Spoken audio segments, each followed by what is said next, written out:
ont été rayés de la carte. Des milliers de personnes ont disparu.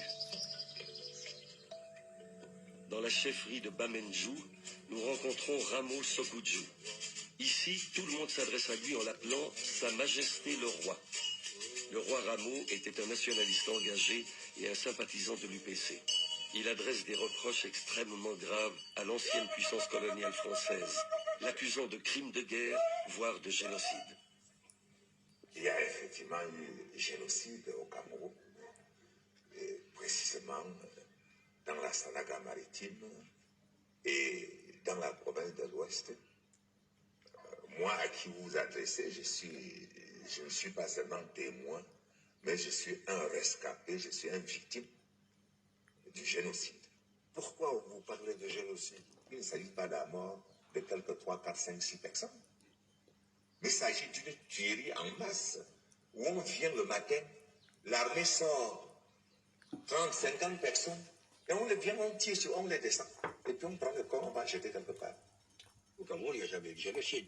Il y a eu des arrestations, il y a eu certainement des gens qui ont été descendus, c'est certain, hein, mais il n'y a pas eu un génocide de la population. Non, sûrement pas. Ça n'a pas concerné des milliers de personnes. En 1956, le jeune Maurice Delaunay est nommé administrateur colonial à Tchang, à l'époque chef-lieu de la province de l'Ouest. La mission du nouvel administrateur, détruire la résistance des Bamileke et briser l'UPC.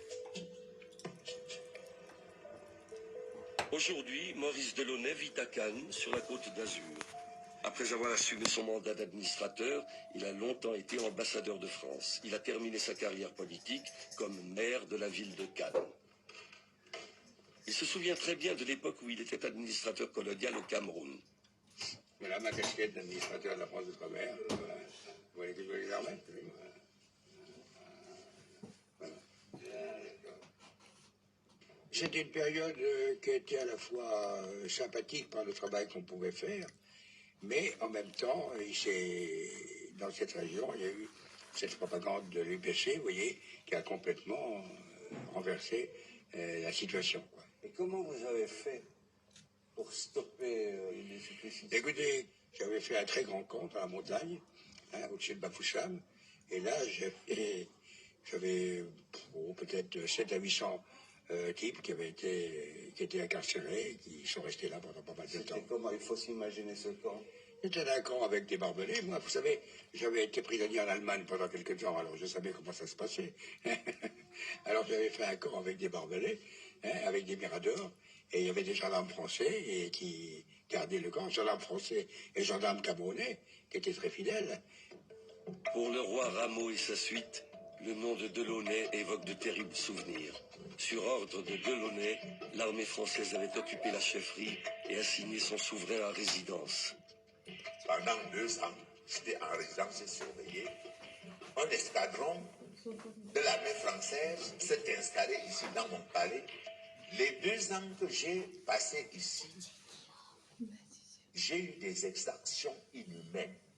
J'ai été ligoté ici dans mon palais. Et mes femmes ont été violées devant moi alors que j'étais ligoté. Ce ne sont pas les Français qui ont fait ça, sûrement pas. C'est peut-être les milices des chefs, oui, peut-être. Hein, mais pas les Français, non. En 1958, le roi Ramo est arrêté et son palais incendié. Toute la région est bombardée pendant des jours.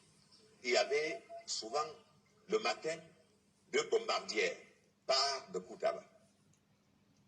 Ils vont opérer ici toute la journée, à bombarder tout ce qu'ils trouvent, même les maisons vides. Il fallait bombarder pour mettre le feu, pour détruire tout ce qu'ils voyaient. C'est d'ici à Batcham, où se trouvait le commandement de l'armée française, qu'étaient dirigés les raids aériens. Comme en Sanaga maritime, on a forcé les villageois à se regrouper dans des camps. Principale victime, la population civile, comme nous le raconte Marie-Louise Macot. Est-il exact que vous avez même souffert de la famine? La faim a été terrible. On a dû tout laisser dans l'arrière-pays. Les poules, les cochons. On ne pouvait plus cultiver nos champs. Quand on essayait de quitter le camp pour chercher de la nourriture, les UPCistes nous attaquaient.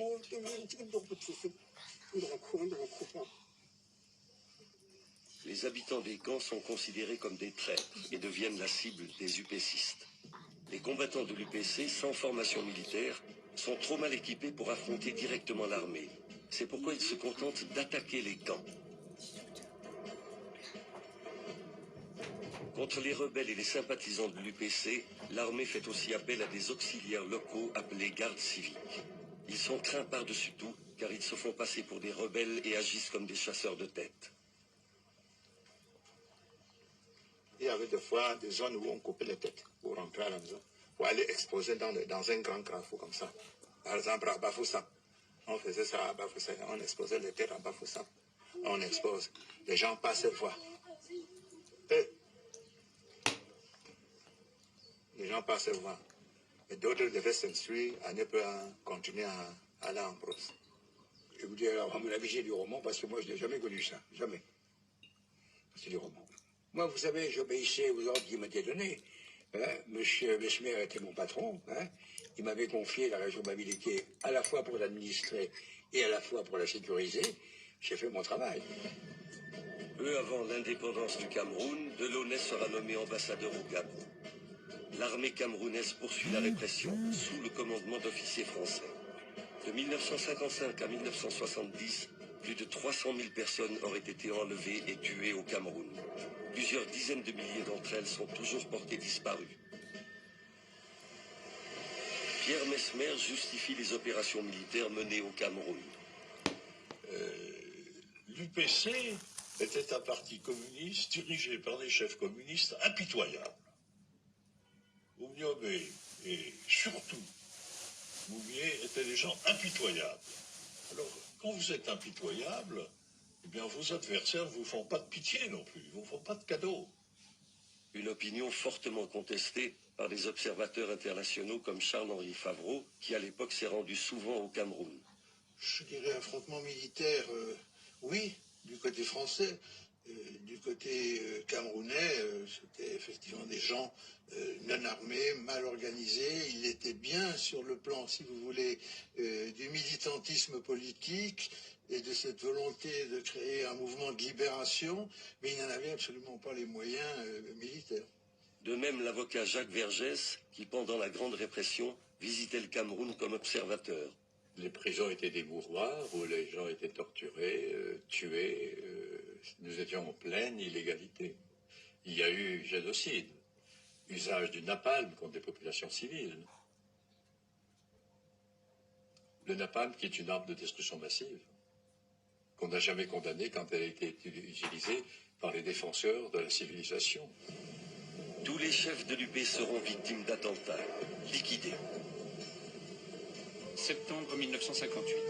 Rouben Oumniobé, fondateur du parti. Novembre 1960. Félix Roland Moumié, son président. Mars 1966. Ossende Afana.